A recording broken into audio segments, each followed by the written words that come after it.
alguns textos hoje. E o tema dessa noite é a falsa verdade. 1 Pedro 2, 9, diz assim: Mas vós sois a geração eleita, o sacerdócio real, a nação santa, o povo adquirido, para que anuncieis as virtudes daquele que vos chamou das trevas para a sua maravilhosa luz. Amém? Vejam que nessa carta fica bem claro que existe um ser que chama um povo, que chama pessoas. E ele fala que esse povo é uma geração eleita, uma geração entre as gerações. Sacerdócio real, porque é um povo que, à medida que se aproxima daquele que chamou, ele vai se envolvendo com todos os seus costumes demonstrados, a maneira de se comportar na vida, a cultura interna que se manifestará a partir daquilo que você recebe dele, mesmo em meio a uma outra cultura que nós vivemos, que é a cultura que envolve as pessoas. E por isso ele diz nação santa. Por que nação santa? O que caracteriza uma nação? Quais são o conjunto de fatores que caracteriza uma nação?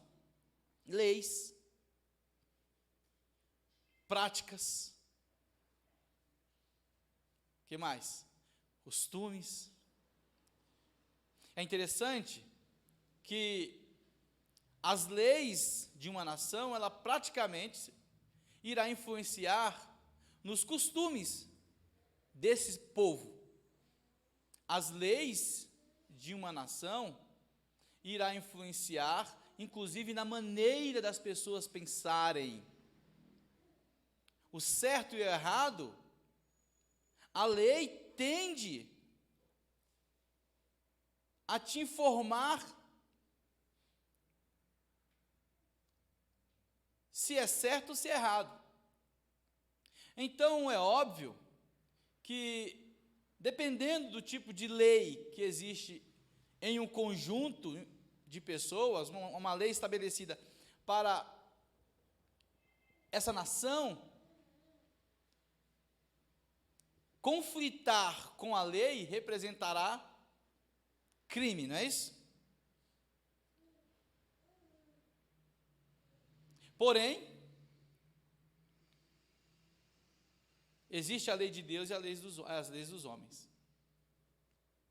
E a lei estabelecida pelos homens, ela se encarrega de nortear esses costumes e essa sensação de certo e errado, mas pode ser que comparando essa lei com a lei de Deus, haverá divergência. Um exemplo disso é Daniel. Quando ele estava fazendo parte de uma nação, e foi estabelecida uma lei em que ninguém poderia adorar a outro Deus, somente ao rei. E eles encontram Daniel orando 3 vezes ao dia, com as portas e janelas abertas viradas para Jerusalém. E eles entendem que Daniel está infringindo a lei. Os costumes que aquela nação estabeleceu a partir dessa lei, Daniel quebrou. Por quê? Porque ele se colocou diante de Deus. Então vejam bem, quando a Bíblia diz que vós sois nação santa, é claro que ele está se referindo a um grupo de pessoas que viverá a partir de um costume que é fruto de uma lei superior a essas que nós estamos acostumados, conhecemos por meio de diálogos e por meio de percepção existente entre nós.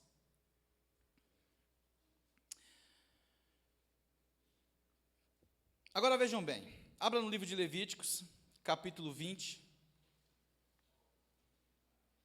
e nós faremos uma leitura um pouco maior aqui, o capítulo inteiro será necessário.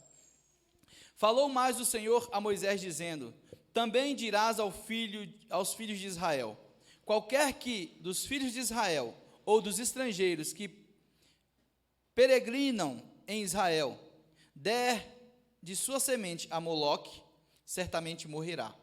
O povo da terra o apedrejará com pedras. E eu porei a minha face contra esse homem e o extirparei do meio do seu povo, porquanto deu da sua semente a Moloque, para contaminar o meu santuário e profanar o meu santo nome. E se o povo da terra, de alguma maneira, esconder os olhos daquele homem que houver dado da sua semente a Moloque e não matar, então eu o porei a minha face contra aquele homem e contra a sua família, e o extirparei do meio do seu povo, com todos os que se prostituem após ele, prostituindo-se após Moloque. Quando uma alma se virar para os adivinhadores e encantadores, para se prostituir após ele, eu porei a minha face contra aquela alma e a extirparei do meio do seu povo.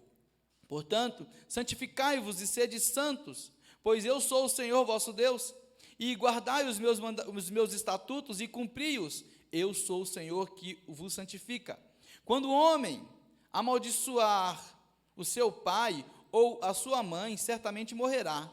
Amaldiçoou o seu pai ou sua mãe, e o sangue é sobre ele. O seu sangue é sobre ele. Também o homem que adulterar com uma mulher de outro, haverá adulterado com a mulher do seu próximo, certamente morrerá o adúltero e a adúltera. E o homem que se deitar com a mulher do seu pai, descobriu a nudez de seu pai, ambos certamente morrerão, o seu sangue é sobre eles. Semelhantemente, quando um homem se deitar com a sua nora, ambos certamente morrerão, fizeram confusão, o seu sangue é sobre eles, ou profanaram, né? Quando também o homem se deitar com outro homem, com mulher, ambos fizeram abominação, certamente morrerão, e o seu sangue é sobre eles. E quando o homem tomar com a mulher e a sua mãe, maldade é, e ele e elas queimarão com fogo, para que não haja maldade no meio de vós. Quando também o homem se deitar com um animal, certamente morrerá, e matareis o animal. Também a mulher que se chegar a algum animal para se ajuntar com ele, aquela mulher matará com o animal. Certamente morrerão, o seu sangue é sobre eles. Quando o homem tomar a sua filha de seu pai ou filha de sua mãe, e ele vir a nudez dela, e ele vir a sua torpeza, portanto, serão extirpados aos olhos dos filhos do seu povo. Descobriu a nudez de sua irmã, levarão sobre si a sua iniquidade. E quando o homem se deitar com uma mulher que tem a sua enfermidade, descobrir a sua nudez, descobrindo a sua fonte, ela descobrir a fonte de seu sangue, ambos serão extirpados do meio do seu povo. Também a nudez de sua irmã e da tua mãe, ou da irmã de teu pai, não descobrirás, porquanto descobriu a sua parenta, sobre si levarão a sua iniquidade. Quando também um homem se deitar com a sua tia, descobriu a nudez do seu tio, seu pecado sobre si levarão, sem filhos morrerão. E quando o homem tomar a mulher de seu irmão, imundícia é a nudez de seu irmão descobriu, sem filhos ficarão. Guardai, pois, todos os meus estatutos e todos os meus juízos, cumpri-os, para que vos não vomite a terra, para o qual eu vos levo para habitar nela. Veja que ele está falando de uma outra terra agora. E não andeis nos estatutos da gente que eu lanço fora de diante da vossa face, porque fizeram todas essas coisas, porquanto fui enfermado deles. E a vós vos tenho dito: em herança possuireis a terra, e eu darei a vós para possuí-las em herança. Terra que mana leite e mel. Eu sou o Senhor vosso Deus, que vos separei dos povos. Farei, pois, diferença entre os animais limpos e os imundos, entre as aves imundas e as limpas, e a vossa alma não fareis abominável por causa dos animais, ou das aves, ou de tudo que se arrasta sobre a terra, as quais coisas apartei de vós para tê-las por imundas, e ser-me-eis santos, porque eu, o Senhor, sou santo, e separei-vos dos povos para serdes meus. Quando, pois, algum homem ou mulher em si tiver um espírito adivinho e for encantador, certamente morrerão, com pedras se apedrejarão, o seu sangue é sobre eles. Vejam que texto forte. E o que está acontecendo aqui? Deus chama Moisés e diz para ele que vai tirar o povo, libertar o seu povo do Egito. E obviamente que após eles saírem, o Senhor vai enviar os seus mandamentos, os seus estatutos. E Deus vai falar com o povo através de Moisés.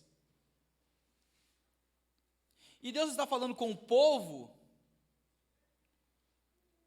trazendo a notícia que eles precisarão se separar de tudo aquilo que eles já estão acostumados.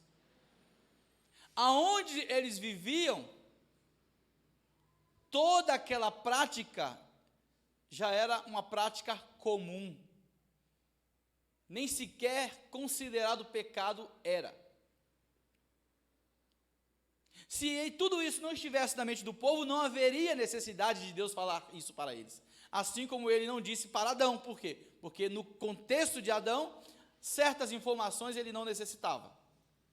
Mas este povo precisa compreender o que Deus tem a dizer e as práticas que, mesmo em sua mente sendo algo comum, para Deus não é.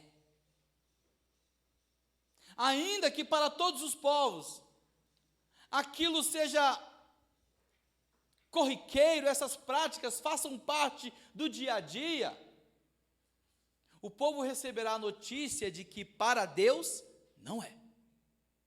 E ele começa, inclusive, falando sobre o sacrifício a Moloque. Acredito que todos já saibam. Era um deus egípcio. E quando o primogênito da família nascia, tinha que ser sacrificado a esse deus, que era uma espécie de uma estátua, feita de ouro, uma tocha, uma chama ardente, era acendida, e eles jogavam aquela criança dentro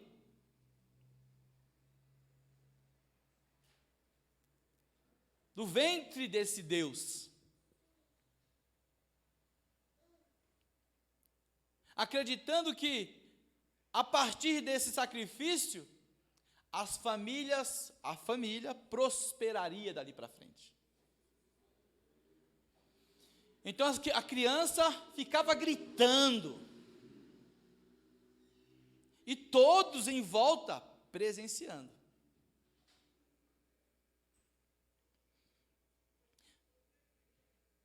Parece uma verdade. Qual é a verdade? Eu irei prosperar a partir desse meu ato de temor. É interessante que nós ouvimos as pessoas falarem, principalmente nas universidades, muitos, que o Deus do Antigo Testamento é um Deus iracundo, do Novo Testamento já não é, como se houvesse diferença entre eles. Não existe. Vejam bem que, na verdade, é Deus quem está dizendo o seguinte: aquilo que foi estabelecido antes da lei, quando Caim reconhece que, porque ele matou, agora quem me encontrar me matará, é isso que Deus está dizendo aqui. Aquele que destrói, executa, ele será executado. aquele que destrói a vida das pessoas, das crianças, esses serão executados. E o Senhor começa a separar vários tipos de práticas de envolvimento íntimo que existe, que era comum entre as pessoas daquela nação, criando uma verdadeira salada, em que a moralidade era algo a ser dispensado. E Deus vai deixar bem claro para esse povo, que essa nação que Ele escolheu, que esses costumes não podem fazer parte da vida deles. Essa prática para ele é considerada abominável. Que ele rejeita, que ele vomita, que aquela nação era aversa à sua vontade. Nós lemos aqui. O Senhor vai dizer que foi enfadado deles. Então observe, que vai ficar bem claro aqui uma coisa: esse novo povo, essa nova nação que será estabelecida, que quando foi chamada estava no meio da promiscuidade, estava dentro de uma cultura que era considerada normal, apesar de ser suja. Aquilo era abominável perante Deus e pronto. Moisés vai anunciar isso para esse povo. Não era costume deles, para eles é uma novidade, porque eles estavam acostumados com aquilo. Crianças já cresciam dentro daquele contexto de normalidade. Isso é normal.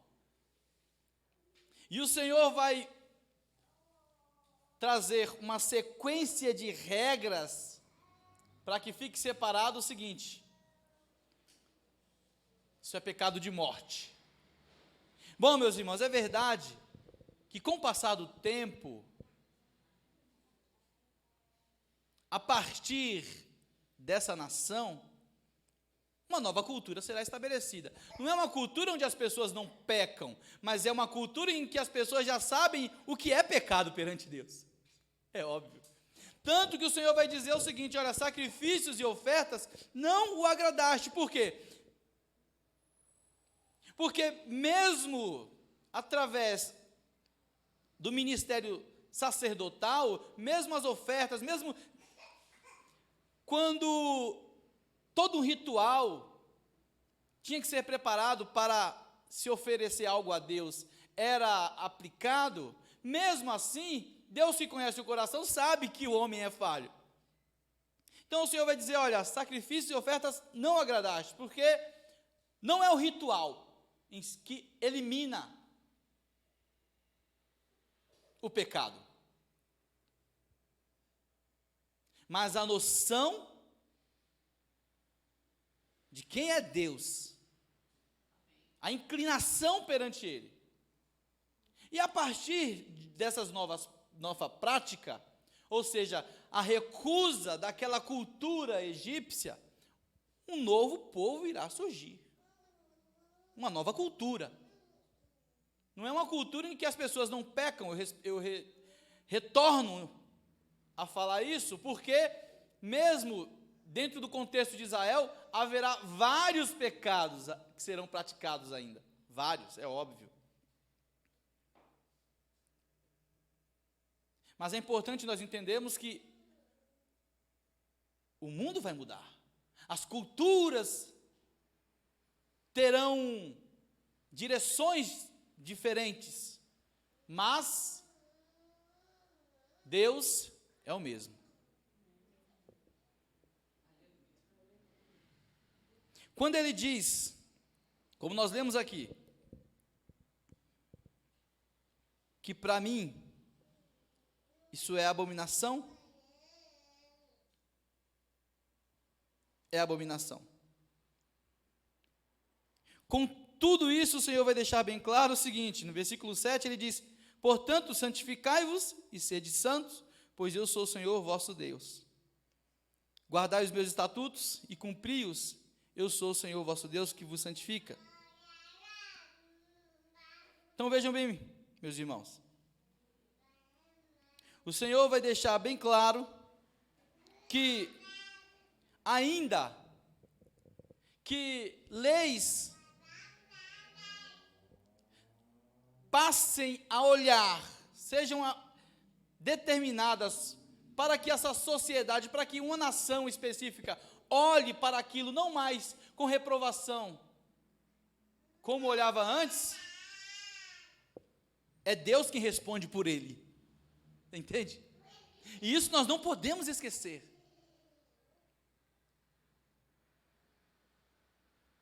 Isso nós não podemos esquecer. Se nós quisermos mediar problemas entre pessoas, problemas sociais, tentando passar uma lei bíblica, como se ela pudesse ser vista de maneira diferente, e considerarmos isso justo, nós estamos respondendo por Deus, não por nós. Isso nós não podemos fazer. Porque o Senhor deixa bem claro que não é a nossa maneira de enxergar o responsável por perceber o que é certo e o que é errado. Existe um ser. Quando Moisés vai falar com o povo e estabelece as leis, é bem verdade que com o passar do tempo, essas leis não serão mais aplicadas dessa maneira. Nós não saímos do Egito, no sentido literal, é claro.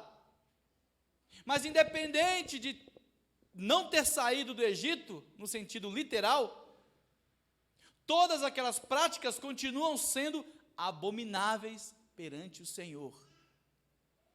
E eu não posso dizer que porque aquelas leis foram reservadas para um povo do Egito, a partir de agora, nós devemos olhar para as práticas com outro olhar. O que é abominação para o Senhor, o que foi, é e será. E por isso ele vem separando um povo, em que mesmo que haja no decorrer da história mudanças culturais que se manifeste entre as diversas sociedades, existe uma outra cultura que atravessa todas as culturas, todos os tempos, e ela é infligida no coração de cada homem, de cada mulher. De maneira que mesmo quando nós estivermos perante uma nação, uma sociedade em que aquelas práticas sejam consideradas comuns, para o servo de Deus, não será. Para Daniel, as práticas do Império Babilônico não eram consideradas comuns, ele tinha que estar ali. Ele foi colocado ali, mas ele tem um contato com alguém que possui a direção para o ser humano, não a direção legal para um país, é a direção para o ser humano que quer ser salvo e que tem que ser salvo. Não tem como abrir mão disso. Nós não vivemos em contextos diferentes, nós vivemos o nosso contexto. Mas a nossa aproximação do Senhor fará com que a sua lei seja enficada nos nossos corações. De maneira que quando nós estivermos diante de um ambiente em que algumas práticas são normais, para nós não será. Porque não são as leis, não é a lei o agente responsável por mudar a mente de Deus.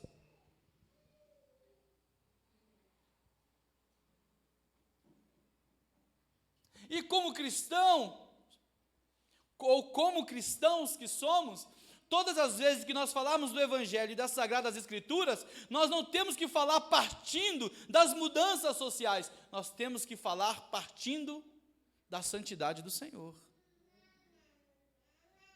Aquela que nos consome, aquela que nos constrange. Bom, eu disse a falsa verdade, que eu coloquei como tema, por quê?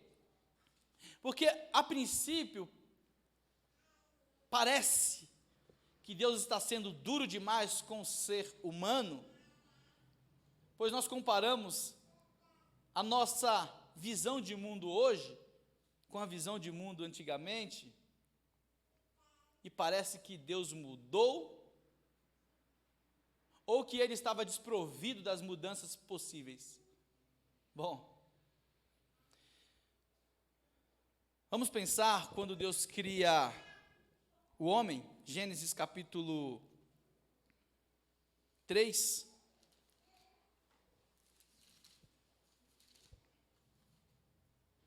Versículo 4 e 5, após a queda do homem,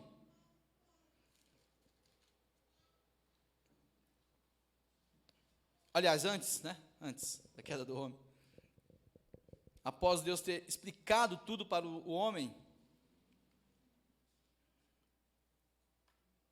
a serpente vai surgir, e ela vai dizer assim no versículo 4, então a serpente disse à mulher, certamente não morrerás. Vocês já conhecem a história.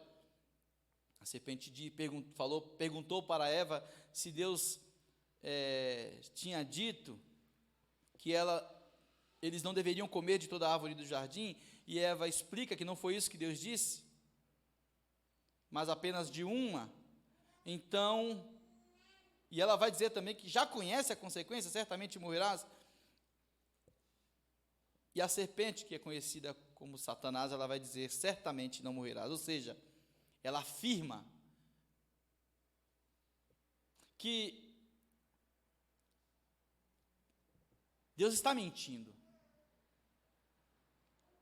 E que ela sim tem um olhar superior ao olhar de Deus. Ela irá negar o que Deus está dizendo e fazer com que o homem também passe a olhar a vida e as leis de Deus ou os ensinamentos de Deus com um outro olhar, de uma outra forma, partindo não mais do que ela escutou de Deus, mas de um terceiro elemento. E aí no versículo 5, porque Deus sabe, ela vai justificar por que o homem não morrerá, porque Deus sabe que no dia em que dele comerdes, se abrirão os vossos olhos e serei como Deus, sabendo o bem e o mal. Então vejam bem, uma falsa verdade, que é a falsa verdade que irá perdurar durante todo o período da humanidade. Primeiro, Deus sabe, vejam bem, o que Satanás está propondo aqui, o que a serpente está propondo aqui para o homem? Deus está se sentindo ameaçado, de alguma forma, pelo que pode acontecer com você, caso você prove daquele fruto. Ele sabe que você tem condições de possuir um saber superior ao que você possui hoje. Ele sabe que você pode ser, inclusive, igual a ele. Então, o que ele está fazendo, na verdade, é ocultando a verdade superior a que você sabe. Ele te falou algumas coisas, mas ele não foi verdadeiro por completo. E por se sentir ameaçado, ele não te falou o que eu estou te falando. Eu estou trazendo uma verdade para você. É essa a fala de Satanás. Eu sim estou trazendo uma verdade que diz respeito à sua evolução, à elevação da tua condição, aquilo que Deus escondeu de você, que é a capacidade de adquirir um poder super elevado, eu estou te mostrando esse caminho. E será essa proposta presente em toda a história humana? Nós vivemos isso hoje. Quando o homem acredita ser capaz de possuir um saber além daquele que foi revelado. E aí ele começa, inclusive, a responder por Deus. Nós vivemos essa realidade também hoje. Essa tentação, ela é presente em todo momento, e ela, inclusive, é responsável por moldar a cultura. Em uma cultura que é gerada a partir disso, que faz com que o homem olhe para Deus com uma certa desconfiança. Para que ele acredite que aquilo que o Senhor revela não é tudo, existe algo que explica melhor as coisas, o mundo, o universo, as leis. É possível o homem enxergar além daquilo que Deus tem mostrado. Aquilo que a Bíblia fala é algo que esconde verdades, é algo que nós devemos desconfiar. Satanás, sim, nos revela coisas maiores. É essa a proposta, ou um eixo da proposta. No livro de João, capítulo 8, versículo 44, após um diálogo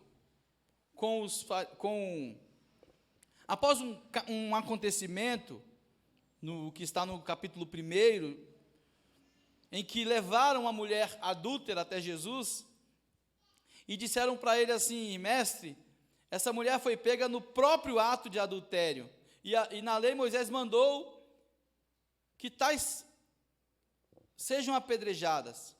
Tu, porém, o que dizes? E é óbvio que Jesus vai dizer: aquele que não tem pecado, que atire a primeira pedra.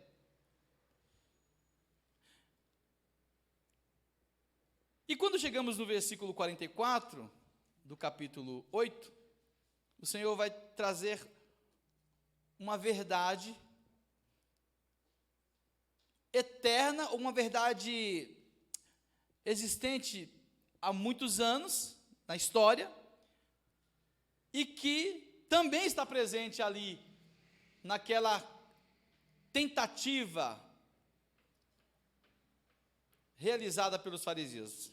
Ele vai dizer assim,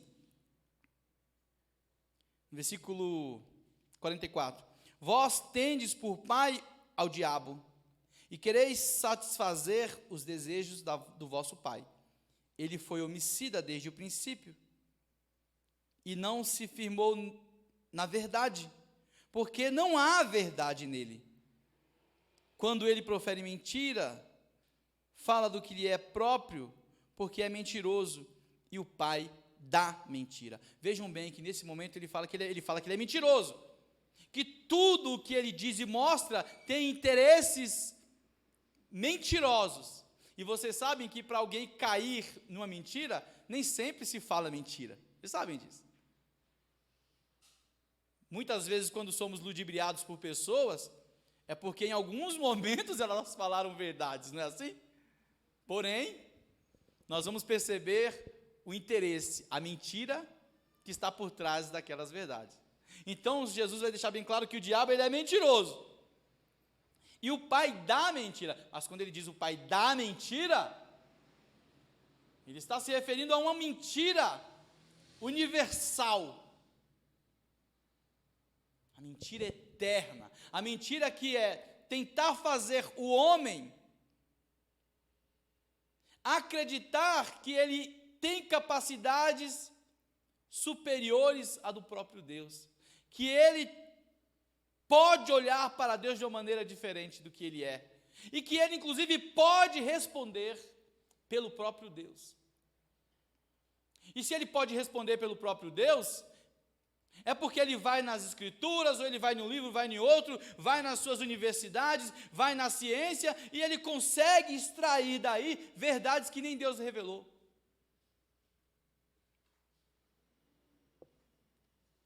De maneira que toda uma sociedade, um grupo enorme de pessoas passam a viver a partir de uma falsa verdade.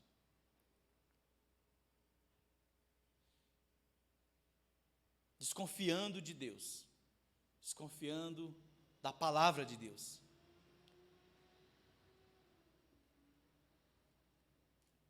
Vejam, meus irmãos,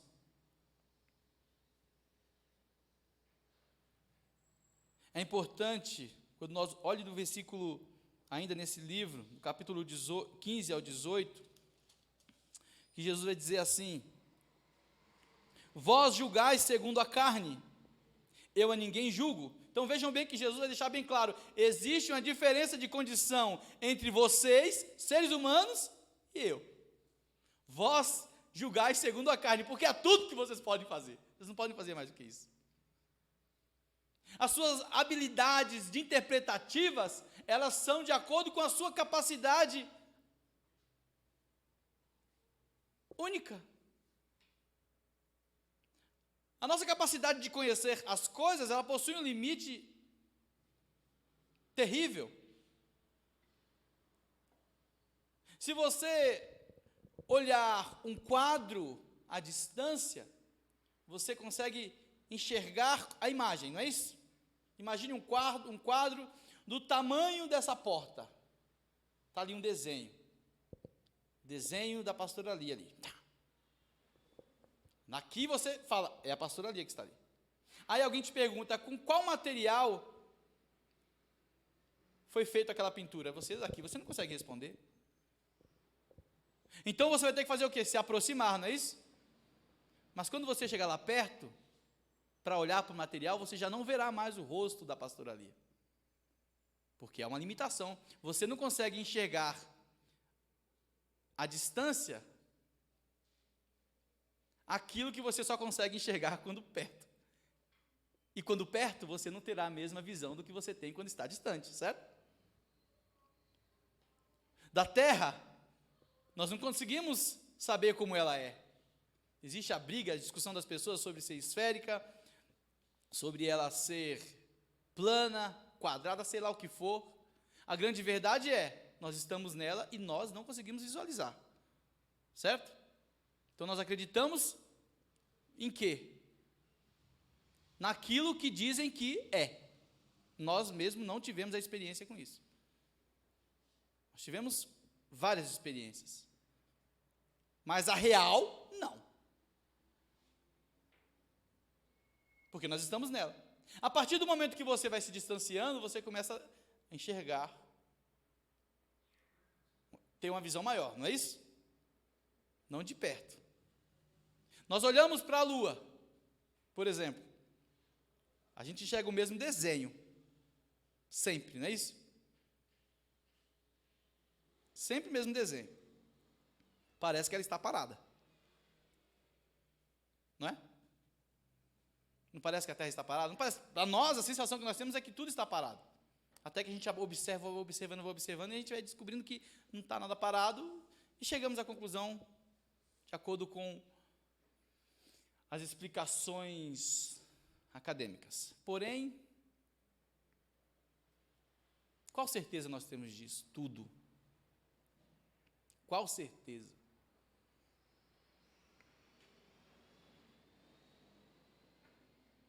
As explicações matemáticas não explicam a causa, explicam o funcionamento.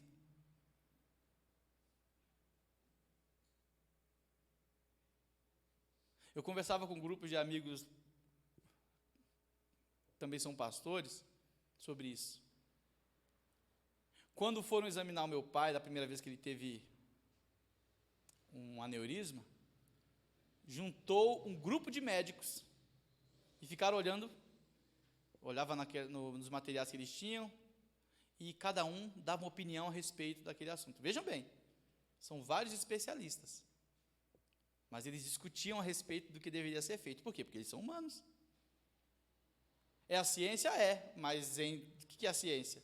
Se não em última instância, a percepção de um ser humano, não é? Porém, mesmo se tratando da percepção de um ser humano, havia dúvidas entre todos eles ali sobre o que era melhor. Enfim, chegou à conclusão de que uma medida deveria ser tomada. E nós consideramos essa medida científica, correto? Como no caso da minha irmã, antes de falecer. Os médicos chegaram à conclusão de que ela precisava fazer a cirurgia. E nós falamos que foi a ciência que determinou isso. Não é assim que a gente fala? É claro. Porém, um grupo dialogou sobre aquilo e chegou à conclusão de que deveria tomar aquela decisão. Entre eles, havia divergência do que deveria ser feito. Isso é extremamente comum, porque nós somos seres humanos e ninguém tem a resposta real do que vai ser o melhor.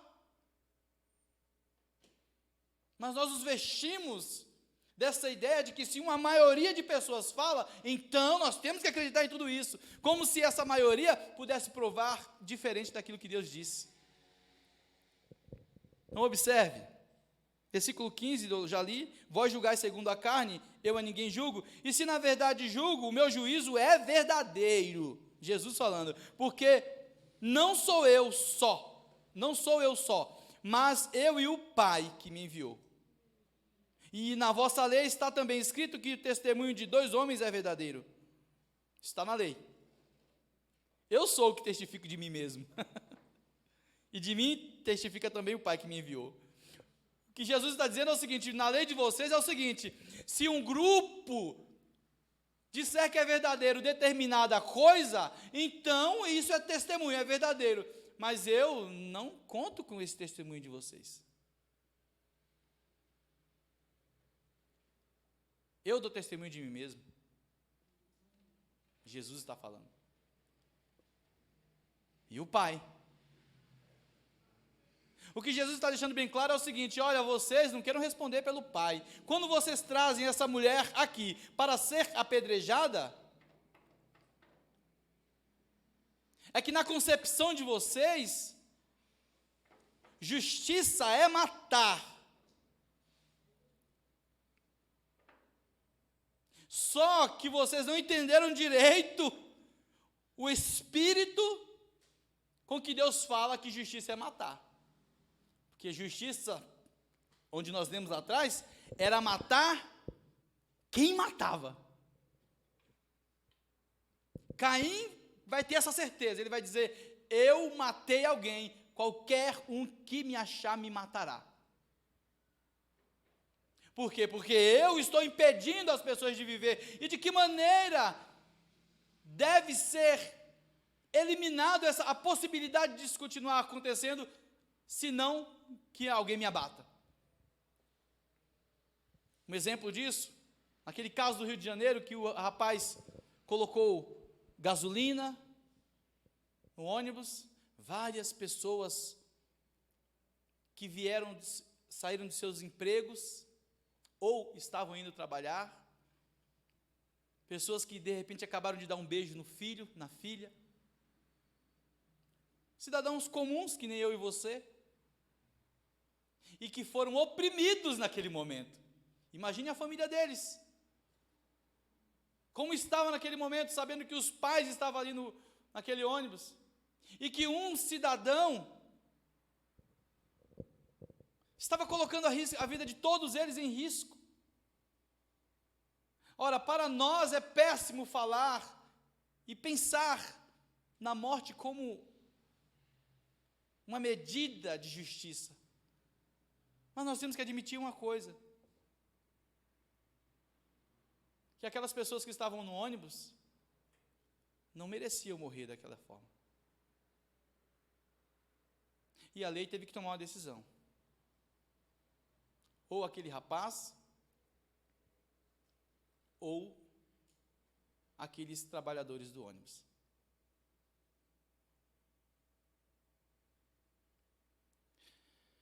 Bom, meus irmãos,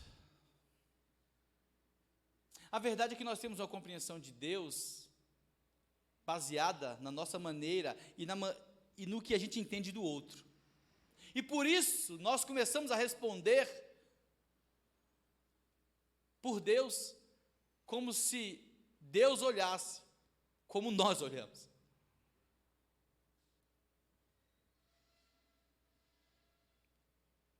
Nós temos uma ideia de amor que não parece corresponder com o amor de Deus.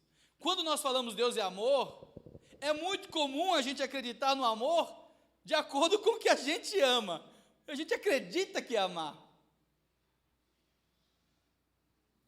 É normal, porque nós somos seres humanos.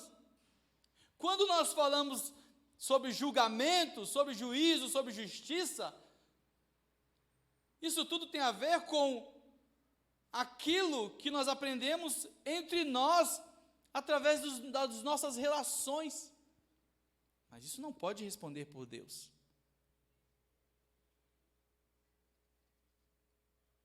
Deus é Deus. Jesus disse: eu não julgo igual vocês julgam. E nós precisamos ter consciência disso. Que nós conhecemos um ser a qual nós não sabemos quem ele é por completo. Nós percebemos o que ele revela. Eu gosto muito desse exemplo de quando nós estamos descendo para a Baixada Santista, por exemplo, ou para o litoral norte, que você chega ali na serra e você vê o mar lá embaixo. Aí a gente enxerga aquele monte de gente na beira do mar. Quando nós estamos na praia, a gente fala: meu Deus do céu, a praia está cheia, nem cabe gente aqui. Não é assim? Lotado, desceram vários carros, vários ônibus, está terrível, a areia está cheia de gente, não tem nem lugar para parar. Mas lá de cima você percebe que a água, aquele grupo de pessoas diante daquele mar, não é nada, são pontinhos, que um pouquinho da porção daquele mar já seria suficiente para submergir todo aquele grupo.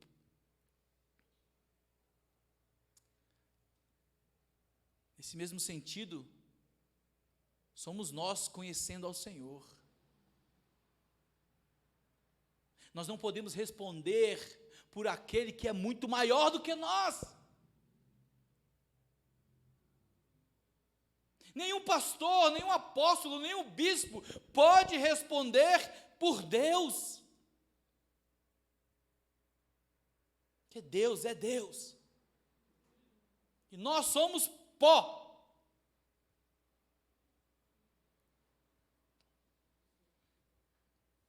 Deus é Deus e nós somos pó.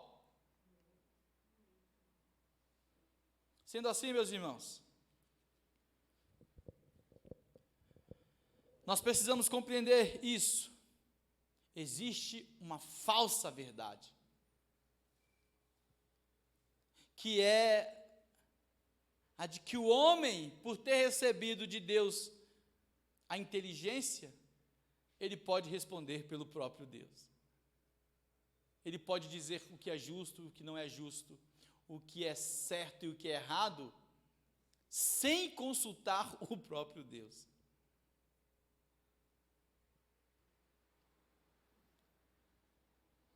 Por isso que a Bíblia fala, a língua, ela inflama o mundo inteiro. Porque nós queremos afirmar o que nós não temos consciência do que é. Todas as vezes que nós olharmos para a Bíblia, nós devemos nos curvar perante ela e falar: Senhor, me ajuda a compreender a Tua vontade e nunca sair dela. Senhor, me ajuda a não permitir com que a sabedoria do homem se transforme tão grande a ponto de eu acreditar que ele pode responder pelo Senhor. Senhor, me ajude a não me deixar levar pela força do majoritarismo, que é o número maior de pessoas, que é a compreensão total ou maior, e pensar que isso é verdade. Vejam, imagine se Elias perante os profetas de Baal pensasse assim, que a maioria responde por Deus. Ele está vendo a maioria clamando por Baal, mas ele não tem um conhecimento de Deus apenas através do que ele entende das Escrituras. As Escrituras levaram ele até o próprio Deus, e ele prova a presença de Deus todos os dias.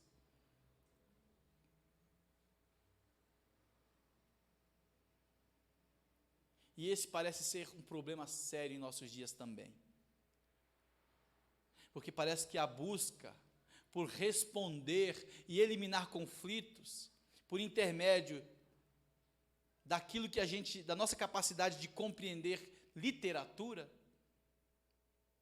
responde pelo próprio Deus. Como se ele não existisse. O que existe é uma teoria a respeito dele. Não. O Senhor vai deixar bem claro que eu continuo abominando qualquer tipo de pecado.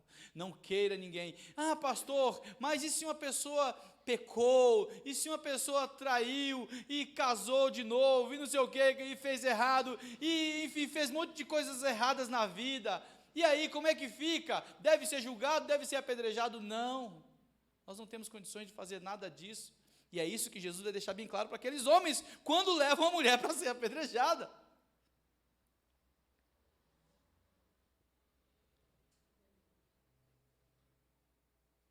E ele anuncia isso para eles. Quem não tem pecado, que atire a primeira pedra. O que ele está revelando ali é que todos vós são possuidores de pecados. E todos vós, nesse sentido, serão apedrejados, partindo do princípio divino. Todos vós precisarão arrepender-se, inclusive por esse desejo de matar em nome de Deus.